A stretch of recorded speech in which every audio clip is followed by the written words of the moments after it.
बिस्मिल्लाहिर्रहमानिर्रहीम। अस्सलाम वालेकुम नाज़रीन, आप यूट्यूब चैनल देख रहे हैं। मैं इमरान ख़ान हूँ। सबसे पहले खैबर पख्तूनख्वा में ये ऐलान किया गया है कि पाकिस्तान तहरीक इंसाफ 3 रोज़ का सोग मनाएगी।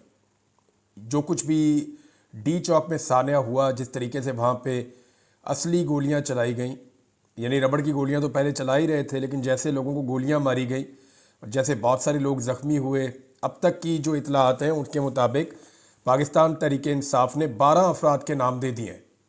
12 लोगों के नाम और उनकी तस्वीर जारी कर दी गई हैं, जिनके बारे में पाकिस्तान तहरीक इंसाफ ने यह बताया कि ये वो लोग हैं जो इस्लामाबाद में धरना देने के लिए गए थे अली अमीन गंडापुर के साथ, और ये वो लोग हैं जिनकी शहादतें हुई हैं। तो 12 लोग पाकिस्तान तहरीक इंसाफ ने कन्फर्म कर दिए हैं।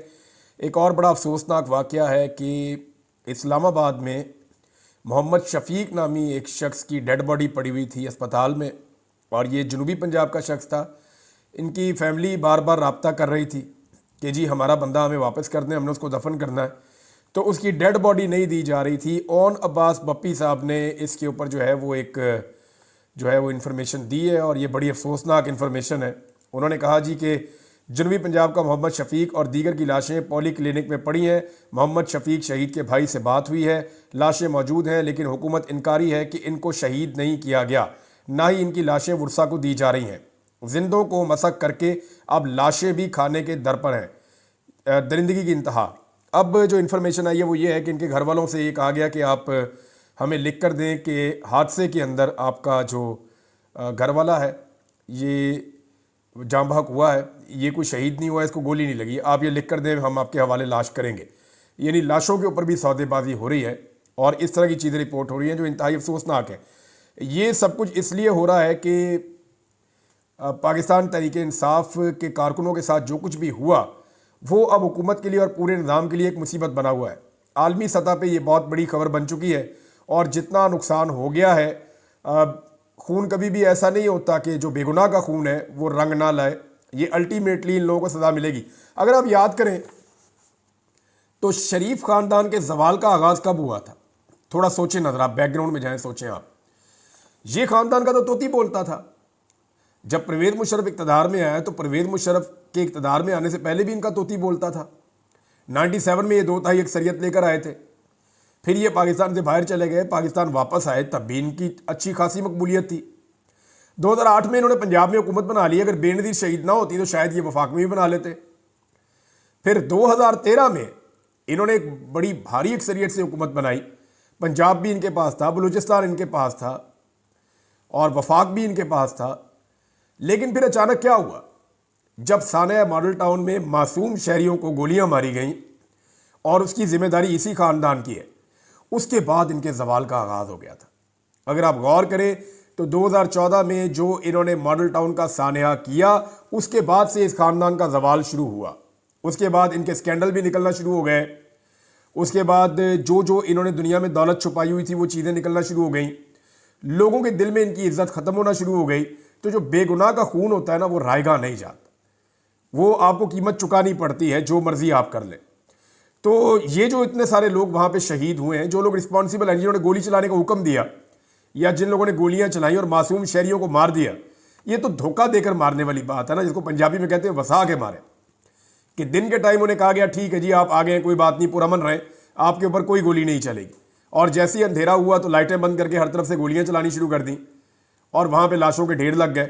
ये बड़ी बदकिस्मती है पाकिस्तान की कि धोखा देकर पाकिस्तानियों का कत्लेआम हुआ है। इसको एक सानिया ही कहा जा सकता है, ये बहुत बड़ा सानिया है।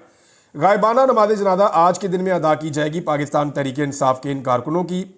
ये 12 कारकुन हैं जिनके नाम सामने आ गए हैं। तहरीक इंसाफ बड़ी तेज़ी से अपना डाटा कंपाइल कर रही है। डाटा में 4 चीज़ें इकट्ठी की जा रही हैं। नंबर 1, कितने लोग शहीद हुए हैं जिनकी डेड बॉडीज अब तक रिकवर हुई हैं। कितने लोग ऐसे हैं जो ज़ख्मी हुए हैं, क्योंकि ज़ख्मियों में बहुत सारे ऐसे ज़ख्मी हैं जिन्हें गोली ज़रूर लगी, लेकिन वो इस्लामाबाद के किसी अस्पताल में नहीं गए, इसलिए इस्लामाबाद के अस्पतालों में उनका डाटा मौजूद नहीं है। लेकिन इस्लामाबाद के डॉक्टर्स के मुताबिक 50 से ज़्यादा सर्जरियां उन्होंने की हैं, और लोगों के जिस्मों में से गोलियां निकाली हैं। यानी 50 से ज़्यादा ऐसे ज़ख्मी उनके पास आए हैं जिनके अंदर से उन्होंने रियल बुलेट्स निकाली हैं, और वो वहाँ पे उनका इलाज हुआ है 26 तारीख की रात को। तो ये डॉक्टर ने ये तो कंफर्म किया। यानी 50 से ज़ायद ऐसे हैं जिन्होंने इस्लामाबाद से इलाज करवाया, और बहुत सारे ऐसे हैं जिन्हें गोली लगी और उन्होंने आर्जी मरहम पट्टी की वहीं पे मौके पे, और वो वहाँ से अपने इलाकों को निकल गए। अब तहरीक इंसाफ उनका भी डाटा इकट्ठा कर रही है। नंबर 1 शोधा, नंबर 2 जो ज़ख्मी है, नंबर 3 जो लोग लापता हैं। अब लापता होने वालों के हवाले से 2 किस्म की चीज़ें हो सकती हैं। नंबर 1, या तो वो लोग लापता हैं जो शहीद हो गए और उनकी डेड बॉडी कहीं गायब कर दी गई या गायब हो गई। नंबर 2, वो लापता हो सकता है जिनको उठा के जबरी तौर पे गुमशुदा कर दिया गया, जैसा कि पहले पाकिस्तान में बहुत सारे लोगों को जबरी तौर पे गुमशुदा किया जाता रहा है। शाकिर एवान इस वक्त एक जर्नलिस्ट हैं, वो जबरी तौर पे लापता हैं। उन्हें उनके घर से पुलिस ने और FIA ने जाके नामालूम अफराद के साथ रेड करके उनको उठाया था। अब या तो वो पुलिस के पास होना चाहिए था या उनको होना चाहिए था कि FIA के पास, लेकिन वो दोनों के पास नहीं है। तो वो गए कहाँ? यानी मैं समझता हूँ कहाँ गए, क्योंकि मैं भी वहीं गया था। ये इंसान को गायब कर देती है एजेंसियाँ और ले जाके हुकूमत खानों के अंदर डाल देती हैं, और वहाँ जो है उनको टॉर्चर किया जाता है। अब शाकिर एवान साहब जो हैं उनके बारे में कुछ पता नहीं चल रहा। अजहर सिद्दीक साहब ने उनका केस लगाया हुआ है, और आज हाई कोर्ट के अंदर उनकी सुनवाई है, लाहौर हाई कोर्ट में। और जितने भी वहाँ पे कोर्ट रिपोर्टर्स हैं वो सारे इकट्ठे होकर जाएंगे, ना सिर्फ अदालत में जाएंगे बल्कि हमने आपस में ये भी तय किया कि रिपोर्टर्स चीफ जस्टिस के कमरे में भी जाएं, उनकी अदालत में जाके उनसे रिक्वेस्ट करेंगे, जनाब हमारा एक साथी है, जर्नलिस्ट है, आज वो उठाया गया, कल हम में से कोई और उठाया जाएगा, हम सिर्फ कवरेज करने के लिए आते हैं, ये कोई हमारा गुनाह तो नहीं है। अगर उसने कोई गैर कानूनी या गैर आईनी बात की है तो उसका मुकदमा दर्ज किया जाए। ये नहीं हो सकता कि आप बंदा उठाएं और उठा के गायब कर दें। ये मुल्क में कोई कानून है या नहीं है, ये बात जो है वो चीफ जस्टिस के सामने रखी जाएगी। इस्लामाबाद के जो सहाफ़ी हैं उनसे भी मैंने दरख्वास्त की है कि आप चीफ जस्टिस ऑफ पाकिस्तान के सामने ये बात रखें। देखिए, मुतीउल्लाह जान साहब का सामने आ जाना बड़ा खुशाइंद है। मुतीउल्लाह जान ने सामने आने के बाद भी वही बात की है, और वो बात जो है असल बात भी वही है और बड़ी इंपॉर्टेंट बात है। मुतीउल्लाह जान ने कहा, जो उनका पहला बयान है कि PTI के शहीद कारकुनान को इंतज़ामिया छुपा रही थी, इस पर मैं काम कर रहा था, इसीलिए मुझे उठाया गया, लेकिन हम बिल्कुल नहीं डरेंगे, इदारों की साख को तबाह किया जा रहा है। ये मुतीउल्लाह जान साहब का पहला स्टेटमेंट है। अब यही काम शाकिर एवान साहब कर रहे थे, लेकिन वो मंजर आम पे नहीं आए। मुतीउल्लाह जान साहब क्योंकि इस्लामाबाद में है और उनकी बहुत पहचान है, बड़े ज़ोरदार तरीके से सहाफ़ियों ने भी, पाकिस्तान के अंदर पाकिस्तान के बाहर, सब ने हमने मिलकर आवाज़ उठाई और रियासत के ऊपर इतना दबाव पड़ा कि उन्हें मंजर आम पे लाना पड़ गया। अब शाकिर एवान क्योंकि लाहौर में है और उनके लिए उस ज़ोरदार तरीके से आवाज़ नहीं उठ रही, तो मेरी सबसे गुजारिश है, फॉर गॉड सेक, ये कल को आग आपके दरवाजे पे आनी है, ये आप सारे भी उठाए जाएंगे बारी बारी, आप सबको भी मार पड़ेगी बारी बारी, आप सबके साथ यही जुल्म होगा बारी बारी। लिहाजा मेहरबानी करें और शाकिर महमूद एवान साहब के बारे में भी उसी ज़ोर से आवाज़ उठाएं जैसे मुतीउल्लाह जान साहब के बारे में उठाई है, और उनको भी इसी बात की सज़ा दी जा रही है कि जो खबरें मुतीउल्लाह जान साहब ढूंढ रहे थे उन खबरों को आगे पहुंचाने में और अपनी तरफ से खबरों पर तहकीकात करने में शाकिर महमूद एवान साहब का बहुत बड़ा किरदार था। अब एक और भी नाज़रीन खबर चल रही है। एक तो पूरी दुनिया के अंदर नमाज जनाजा अदा की जाएगी इन शोहदा की, और जो अपील की गई पाकिस्तान तहरीक इंसाफ की जानब से शहबाज गिल साहब ने अपील की है कि तमाम यूरोप के अंदर, अमेरिका के अंदर जहाँ जहाँ पाकिस्तानी मौजूद हैं वो जुम्मे की नमाज के बाद गायबाना नमाज जनाजा अदा करें, जो शोहदा है डी चौक के, और उसके बाद उसकी वीडियो बना के वो उसके ऊपर प्रोटेस्ट करें और पूरी दुनिया को बताएं कि जनाब हमारे साथ क्या हुआ। तो एक तो ये काम हो रहा है। दूसरा, खैबर पख्तूनख्वा की असम्बली ने 3 रोज़ा सोग का ऐलान किया है। पंजाब के अंदर भी देखें, अब ये बंदे किसके गैर कानूनी तौर पर गिरफ्तार हैं? पंजाब के। मैंडेट कहाँ पर छीना गया है? पंजाब में। और मुतालबात के हक में कौन निकले? ज़्यादा लोग खैबर पख्तूनख्वा के निकले। तो एक्चुअली जो पंजाब में ज़्यादतियाँ हो रही हैं उनके खिलाफ खैबर पख्तूनख्वा के लोग निकले थे। तो अब पंजाब के लोगों का कम से कम इतना तो उनका हक बनता है कि वो निकलें और निकल के गायबाना नमाज जनाजा अदा करें उन लोगों का जिन्होंने उनके हक के लिए कुर्बानी दी है। तो नमाज जनाजा अदा करने के लिए कहा गया है।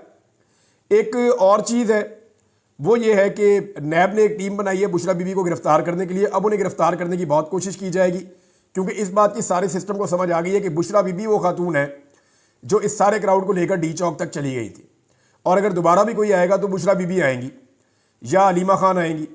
तो ये खवातीन जो हैं इनसे अब खौफ है निज़ाम को। उन्हें ये पता है कि अली अमीन गंडापुर या बाकी लोग जो है वो कंप्रोमाइज़ हो जाएंगे। अली अमीन गंडापुर ने मीटिंग हो रही थी ना, पॉलिटिकल कमेटी की, उसके अंदर सारे बैठे थे। अली अमीन गंडापुर बात कर रहे थे और शिकवा कर रहे थे, कोई नहीं आया, कोई नहीं पहुंचा, और फिर अचानक उनकी लाइन ड्रॉप हो गई। तो 5-7 मिनट के बाद उनकी लाइन वापस आई और वो मीटिंग के अंदर ज्वाइन किया उन्होंने। तो उन्होंने उस वक्त बताया कि जी बुशरा बीबी भी मेरे पास है और वो भी यहाँ बैठी है। और अली अमीन गंडापुर साहब ने जानबूझ के ये बात वहाँ पे की कि आप बुशरा बीबी से पूछें कि क्या मैं उन्हें ज़बरदस्ती लाया था या उनकी मर्ज़ी के ख़िलाफ़ मैं उनको अपने साथ गाड़ी में बैठा के लाया हूँ। तो इस पे बुशरा बीबी ने समझदारी का मुजाहरा किया और उन्होंने कहा कि वो ये बात इमरान खान के सामने बताएंगी या नहीं बताएंगी। तो अली अमीन गंडापुर साहब ने कोशिश की कि यहीं पे किसी मामले को क्लियर किया जाए और मैं पार्टी के सामने सुरखरू हो जाऊं कि जनाब मैं बुशरा बीबी को नहीं लेकर गया, ये अपनी मर्जी से आई है वहाँ से। तो उन्होंने कहा नहीं, ये बात मैं इमरान खान के सामने कहूँगी। वहाँ बुशरा बीबी ने कोई एक दो जज्बाती जुमले बोले हैं जिनके बारे में ये शर्म दिलाने की उन्होंने कोशिश की पाकिस्तान तहरीक इंसाफ को, जिस पे बहुत सारे लोगों ने माइंड किया और बनता भी था। देखें, बुशरा बीबी को पॉलिटिकल लीडर तो नहीं है ना, पाकिस्तान तहरीक इंसाफ जो है वो कोई ऐसी पॉलिटिकल पार्टी है जिसमें मौरूसियत हो। अब उनका, पाकिस्तान तहरीक इंसाफ के लोगों का ये कहना है कि उनका नहीं बनता था कि वो पार्टी की बात पुरस करें या लोगों को डांटें। पार्टी जवाबदेह बुशरा बीबी को नहीं है, पार्टी जवाबदेह इमरान खान साहब को है। हाँ, ये पार्टी ने एडमिट किया कि जनाब हमसे गलती हुई, हम नहीं पहुंच पाए, हमने बड़ी कोशिश की, लेकिन इतना ज़बरदस्त कर्फ्यू था पंजाब में कि हम वो रुकावटें नहीं तोड़ पाए। इसके बारे में सबने अपनी अपनी वजह भी पेश की है, सबने अपनी अपनी बातें बताई कि जनाब मैं बेड़ियाँ क्रॉस कर रहा था, तो मैं दरिया क्रॉस कर रहा था, तो मैं सड़कों पर चल रहा था, तो मैं रास्ते बदल रहा था। सबने अपनी अपनी कहानी सुनाई। चंद लोगों के अलावा किसी ने भी इतनी एफर्ट नहीं की है।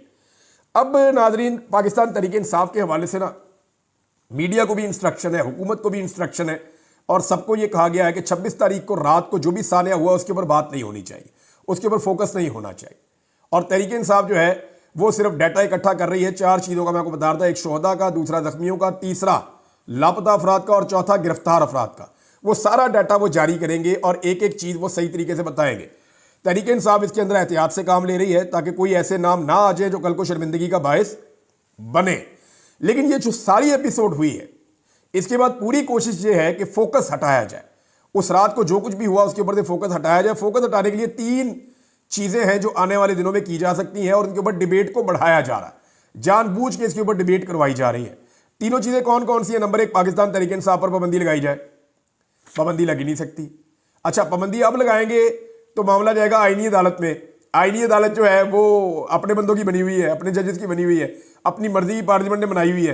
तो वहाँ पाकिस्तान तहरीक इंसाफ पे पाबंदी लग भी सकती है, लेकिन इसका फ़ायदा कोई नहीं होगा। तो पाकिस्तान की सबसे बड़ी पॉलिटिकल पार्टी है, उस पर पाबंदी लगा के आप कख भी हासिल नहीं कर सकते, आप कुछ भी नहीं कर सकते। पाकिस्तान तहरीक इंसाफ पर पाबंदी लगाएंगे, फ़र्ज़ करें आप उनके सारे बंदे भी डी-सीट कर देते हैं, तो आप क्या दोबारा इलेक्शन करवाएंगे? फिर किस तरफ जाएंगे? पाकिस्तान इसका खुमियाजा नहीं भुगत सकता। लगा भी नहीं पाबंदी तो कुछ नहीं कर सकते। इमरान खान का ये कख नहीं बिगाड़ सकते पाबंदी वाले मामले में। दूसरा, गवर्नर राज। तो खैबर पख्तूनख्वा में कौन सी अली अमीन गंडापुर की हुकूमत है? एक डीपीओ और डीसी तो वो ट्रांसफ़र नहीं कर सकते, छोटे छोटे फैसले तो वो अपनी हुकूमत के ले नहीं सकते। हर चीज़ जो है वो एस्टेब्लिशमेंट के कंट्रोल में है पूरी तरह से। पुलिस एस्टेब्लिशमेंट के कंट्रोल में है, इंतज़ामिया एस्टेब्लिशमेंट के कंट्रोल में है, चीफ सेक्रेटरी एस्टेब्लिशमेंट के कंट्रोल में है।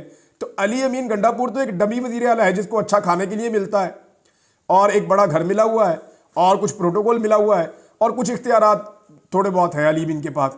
तो वो अगर गवर्नर राज लग भी जाए तो क्या फ़र्क पड़ता है? गवर्नर राज लगाएंगे तो इमरान खान का बहुत बड़ा पॉलिटिकल फ़ायदा करेंगे। अगर कोई कसर रह गई है खैबर पख्तूनख्वा में इनकलाब आने में तो वो भी पूरी हो जाएगी। अच्छा, तीसरी चीज़ ये है कि इमरान खान को मिलिट्री कोर्ट में ले जाने की कोशिश कर सकते हैं या इस डिबेट को बढ़ा सकते हैं। तो इमरान खान को मिलिट्री कोर्ट में, अगर ये सिर्फ बातें कर रहे हैं, डींगे मार रहे हैं, इनमें से कोई चीज़ हो सकता है ट्राई भी कर लें, इनका पता कोई नहीं है। वो जो सीधी गोलियां चला सकते हैं आम शहरियों के ऊपर, वो कुछ भी कर सकते हैं। अब इनसे कोई बईद नहीं है। ये बात आप ज़हन में रखें कि आपके दिमाग में हो ना कि ये वाली चीज़ आईनी और कानूनी तकाज़ों के मुताबिक नहीं हो सकती या ये वाला मामला तो कभी नहीं कर सकते, तो आप इनसे उम्मीद रखें ये कुछ भी कर सकते हैं।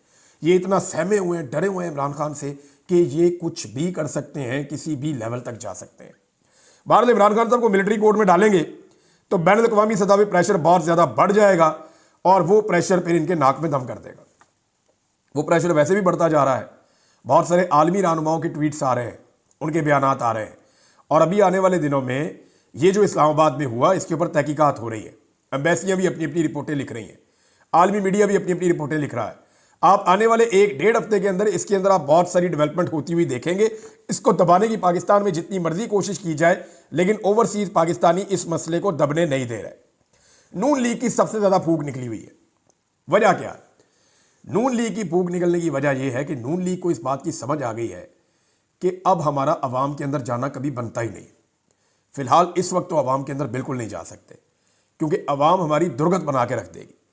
इनको अंदाज़ा हो गया है कि लोग पंजाब समेत पूरे मुल्क में इनका भुरकस निकाल देंगे, लोग इतने गुस्से में, और ये लोगों में जाने के काबिल नहीं रहे।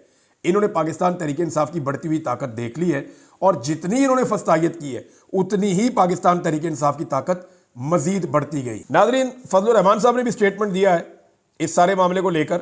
फजलुर रहमान साहब का जो स्टेटमेंट है वो पढ़ के सुनाए तो बड़ा दिलचस्प है। उन्होंने कहा कि एस्टेब्लिशमेंट मफाद परस्त सियासतदान रस्ते से हट जाएं और अपनी नाकामी को तस्लीम करें। 77 साल से जो कुव्वतें पाकिस्तान पर मुसल्लत हैं उनको गिरेबान में झांकना चाहिए। पाकिस्तान की एस्टेब्लिशमेंट मफाद परस्त सियासतदानों और ब्यूरोक्रेसी को कहना चाहता हूं कि आपके बस में मुल्क की खुशहाली नहीं है, आप रस्ते से हट जाएं और अपनी नाकामी को तस्लीम करें। इदारों की ताकत को गलत इस्तेमाल किया जा रहा है। गलत हुक्मरानी की वजह से मुल्क में कदम कदम पर इस्तराब है, खून बह रहा है और वसाइल पर कब्जा किया जा रहा है।